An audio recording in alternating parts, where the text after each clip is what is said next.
go to the phones. We go to the Bay. Mike in the Bay. It's good to have you, Mike. How are you? Woo! Romy, pimp. Mike. Glad you started with the Lakers and you're opening that travesty of a game.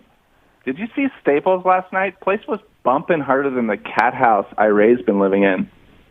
Shout out to all my fellow delusional Laker fans riding with a team that's utter garbage, but starting with that old bag himself, LeBron. Jimmy, LeBron knows bums when he sees them, right? And like Jacko said, here's LeBron starting with the man in the mirror, Sambo. Remember when all those blue checks were wigging out about somebody spray painting over LeBron's mural? That's because this is Titletown, Jimmy. The Lakers are about rings.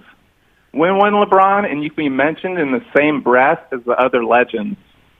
Jimmy, LeBron's just becoming another glorified wanker who lumbers around hoisting contested threes from Mars and then shadowboxing back on D. This is worse than Kobe's victory lap season.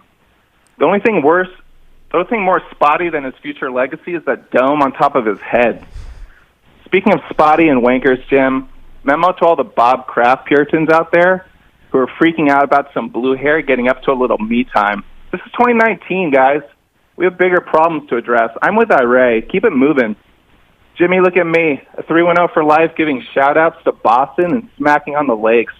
I guess I have come to terms, after all, with living outside of L.A., up here in this earthquake-ridden, more hills than EGO's face of a town.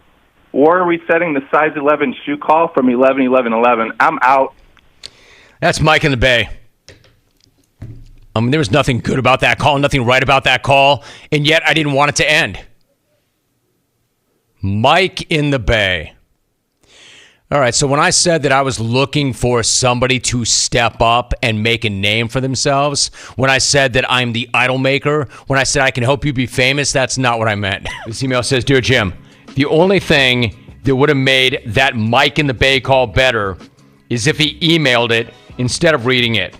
But that was a solid reset from 11-11-11. Unwore secretaries with big feet. Paul in St. Paul. What the hell, Alvin? This thing's already come off the rails. Go ahead. Give it to me. Wayne in H-Town. Great to have you, Wayne. How are you? I'm drunk. Jimmy, I'm at work. I'm drunk. I'm throwing confetti, and I'm drinking with the fat chick in the next cubicle who coincidentally has a size 11 shoe. So what happened that day was 11-11-11. 11-11-11. So what I did that day on November 11th, 2011, 11-11-11, I had a part of the program where I said anything goes. Anything goes at 11 o'clock. In fact, I think it was at 11-11, right? In the middle of the segment at 11-11-11. At 11-11, on 11-11-11, I said, fine, clones. This will never happen again, so anything goes. Whatever you want. Personal appearance, say what you want, do what you want. So that guy made that call. He called in drunk about his, quote, fat secretary with the size 11 shoe on 11-11-11 at 11-11. She weighed to 11 or 311. I don't know. There you go. That's what that guy was talking about.